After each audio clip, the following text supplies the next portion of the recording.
Bladder کے اندر کون سی ایسی کنڈیشنز ہوتی ہیں جن کے اندر اگر کہیں آپریشن کی کیا ضرورت پڑتی ہے اس کو، اور وہ کنڈیشنز کتنی سویئر؟ بلیڈر کے اندر ہی مسئلے ہوتے ہیں، اس کے اندر بھی رسولی ہوتی ہے جس کو ٹرانزیشنل سیل کارسینوما ہی بولتے ہیں، اور بھی قسم کے ہوتے ہیں لیکن یہ سب سے کامن ہے، 95% یہی ہوتا ہے۔ کتنی ٹائپ کی ڈیزیزز ہیں جو آپریشن تک بات پہنچتی ہے؟ جنرلی دیکھیں تو دو قسم کی بیماریاں مین، ایک سی اے پروسٹیٹ ہے اور دوسرا بینائن پروسٹیٹک ہائپرپلاسیا۔ اوکے ٹھیک ہے۔ اب سی اے پروسٹیٹ جو ہوتا ہے کہ 100 میں سے 5 لوگوں کو آپ کہہ سکتے ہیں، 3 سے 5%، ادروائز سب کو بی پی ایچ ہی ہوتا ہے۔ بالکل 95% 97% لوگوں کو بینائن پروسٹیٹک آبسٹرکشن ہوتا ہے۔ سائیڈ ایفیکٹس کیا ہوتے ہیں؟ کامن سائیڈ افیکٹ سب سے کامن جو ہے وہ تو ریٹروگریڈ ایجیکولیشن کہلاتی ہے۔ ریٹروگریڈ ایجیکولیشن یہ ہوتی ہے کہ جب آپ کا آپریشن ہو جاتا ہے تو آپ کے سپرمز جو ہیں، جو آپ کا ایجیکولیشن ہے، وہ باہر آنے کی بجائے وہ بلیڈر میں چلی جاتی ہے اور یورین کے ساتھ باہر آ جاتی ہے۔ اب اس سے نقصان کیا ہوتا ہے؟ اس سے نقصان صرف یہ ہوتا ہے کہ آپ والد نہیں بن سکتے۔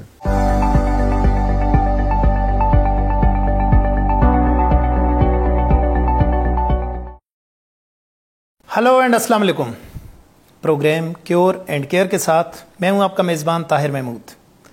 خواتین و حضرات، آج ہم بات کریں گے کڈنی اور اس سے ریلیٹڈ جو ہمارا یورینری ٹریکٹ ہے، اس کے اندر جو بیماریاں ہوتی ہیں ان کے اندر ایک دو طرح کے ٹریٹمنٹس ہیں۔ ایک ہے ان کو میڈیسن سے ٹھیک کیا جاتا ہے، اور کچھ ایسی بیماریاں ہیں جو جب سیریس ہو جاتی ہیں تو ان پیشنٹس کو آپریٹ کرنا پڑتا ہے۔ چونکہ ہمارے ایلڈرلی پیشنٹس، ہم کوشش کرتے ہیں کہ ان کی کوالٹی آف لائف کو بہتر کیا جائے، تو آج ہم بات کریں گے کہ ایسی کون سی بیماریاں ہیں جن میں آپریشنز کی ضرورت ہے، اور ان بیماریوں کو کیا پریونٹ کیا جا سکتا ہے so that to prevent the operations, اور اگر آپریشنز کی ضرورت ہے تو آپریشنز میں ایڈوانسمنٹس کیا آئی ہیں۔ اور اس کے لیے ہمیں جوائن کیا ہے میرے بہت اچھے دوست ہیں پروفیسر ڈاکٹر عرفان نذیر نے۔ He is head of department at Shalimar hospital Lahore, اس کے ساتھ ڈاکٹرز ہاسپٹل میں بھی ہوتے ہیں۔ ڈاکٹر صاحب السلام علیکم۔ ڈاکٹر صاحب جی وعلیکم السلام۔ ڈاکٹر صاحب تھینک یو ویری مچ، سب سے پہلے تو بہت شکریہ آپ تشریف لائے۔ یہ جو ٹاپک ہے آج کا ڈاکٹر صاحب، اس پہ چونکہ لاسٹ ٹائم جب ہم نے بات کی تھی تو ہم نے کڈنی کے اندر جو پتھری سٹون بنتے ہیں ان کی بات کی، ہم نے باقی یورولوجی کے ایشوز پہ بات کی۔ آج ہم اسپیسیفکلی بات کریں گے وہ والی بیماریاں جن میں سرجریز کی ضرورت ہے۔ تو پہلے تو کلاسیفائی کرتے ہیں یہ بیماریاں ہیں کون کون سی؟ بیماریاں اگر آپ صرف گردے کی بات کر رہے ہوں تو اس کے اندر انفیکشنز ہیں، کچھ سٹونز ہیں، ٹیومرز ہیں۔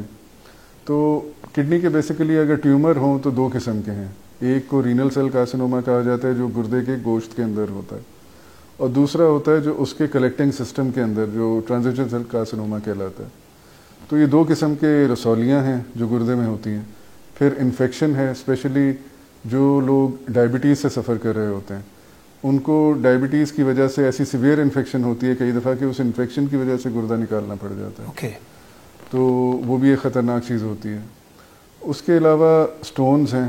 سٹونز ہمارے، کیونکہ اگر آپ دنیا کا پورا نقشہ دیکھیں تو اس کے اندر پاکستان جو ہے وہ سٹون بیلٹ ایک ریجن کہلاتا ہے، تو پاکستان اس ایریا میں موجود ہے، اور ہمارا بھی ساؤتھ پنجاب جو ہے اور نارتھ سندھ جو ہے یہ اسپیسیفکلی یہاں پہ سٹون ڈیزیز بہت زیادہ ہے۔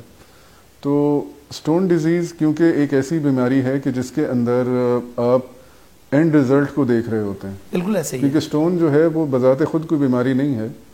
اب ہم سے آ کے مریض پوچھتے ہیں کہ جی مجھے سٹون کیوں بنا، اور کیا میں ایک دفعہ آپریشن کرا لوں گا تو کیا مجھے دوبارہ سٹون نہیں بنے گا؟ تو میں ان کو سمجھاتا اسی طرح سے ہوں کہ بھائی سٹون جو ہے یہ تو ایک اینڈ ریزلٹ ہے، مسئلہ آپ کے اندر کوئی میٹابولک ڈیزیز ہے کہ جس کی وجہ سے دوسرے بندے کو نہیں بنا۔ تو اب اس کا جواب یہ ہے کہ اگر آپ سٹون کو چیرے والے آپریشن سے نکلوائیں، بغیر چیرے والے آپریشن سے نکلوائیں، یا لیتھوٹپسی سے توڑوائیں۔ اچھا، ہم ان ٹائپس آف آپریشنز پہ تو ضرور آئیں گے۔ آپ نے کڈنی میں بتایا کہ جن پیشنٹس کو رسولی یا کارسینوما ہوتا ہے وہ آپریشن کے لیے کینڈیڈیٹ ہوتے ہیں، اور اس کے علاوہ آپ نے کہا پتھری۔ اب ذرا سا نیچے اترتے ہیں، یوریٹر، بلیڈر، پروسٹیٹ اینڈ یوریتھرا۔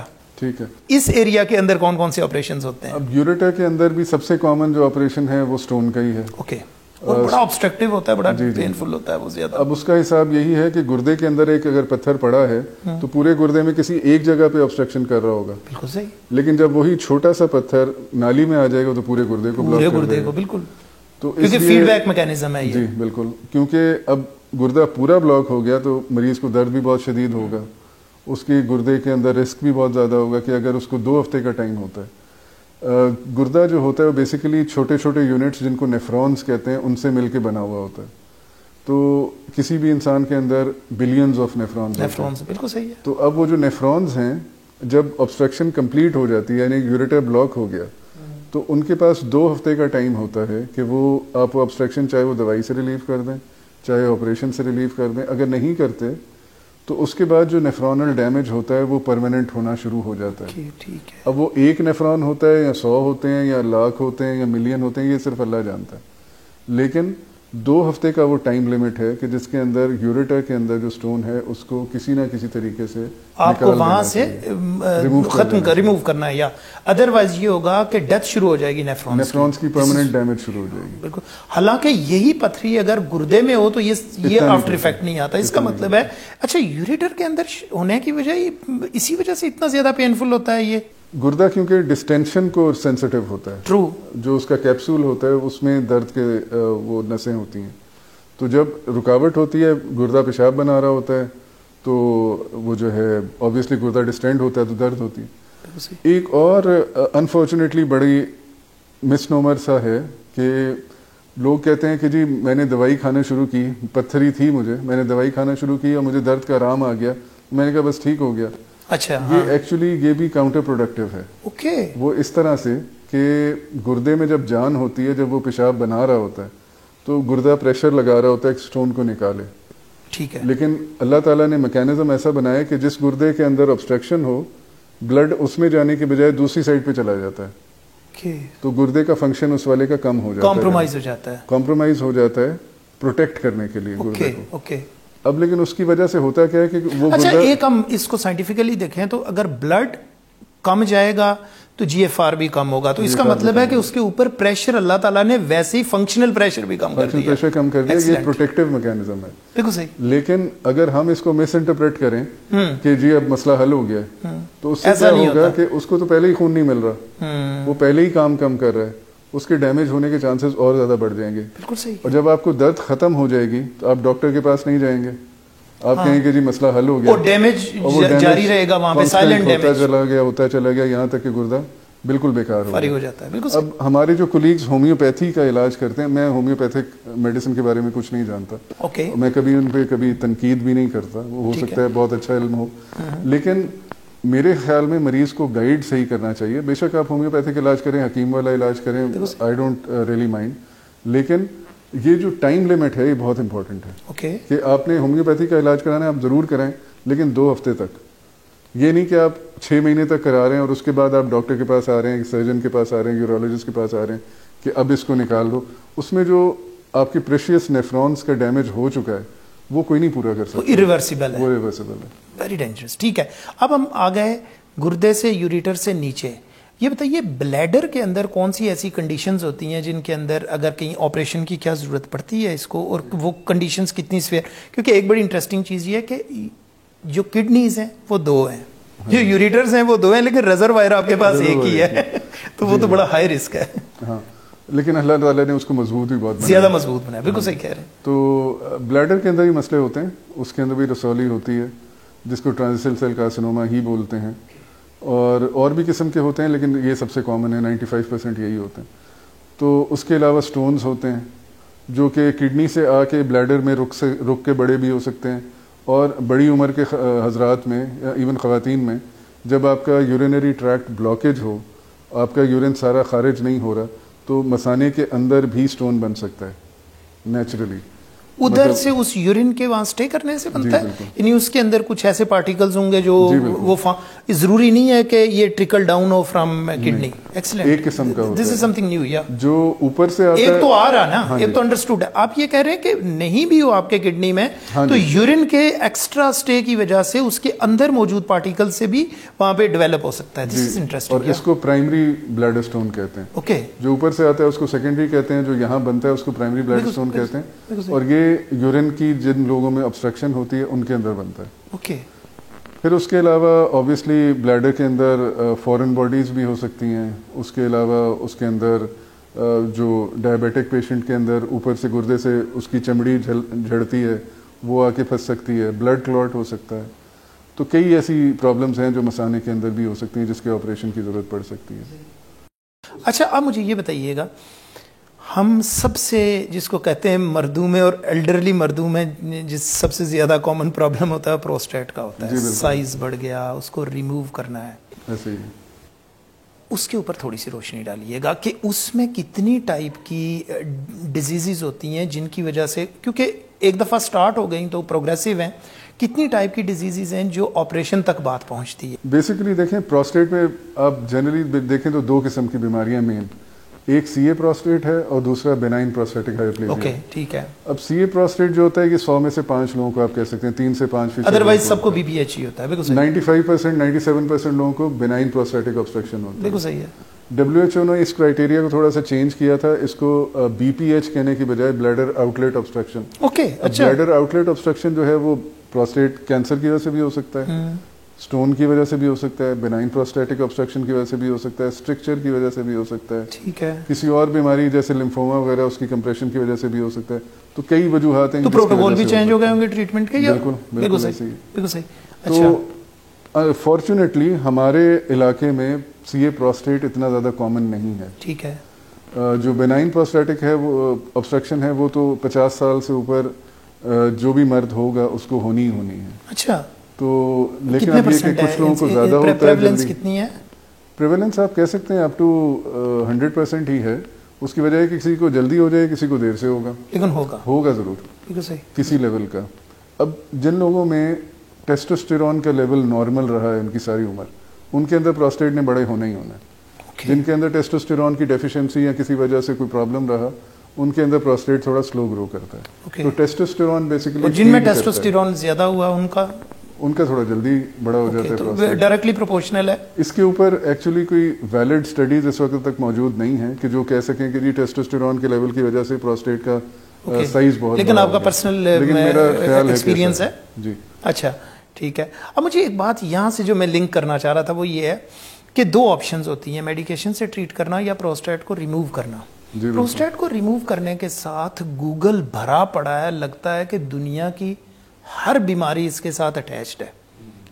آپ بھی اور میں بھی یہ تو سمجھتے ہیں کہ یہ جو لکھنے والا ہوتا ہے وہ اسکالری جب کوئی بھی اپنی چیز پریزنٹ کرے گا تو وہ سب پاسبلٹیز لکھے گا، چاہے 1 in billion کیوں نہیں ہو، ہم اس کو 1 in 1 سمجھنا شروع ہو جاتے ہیں۔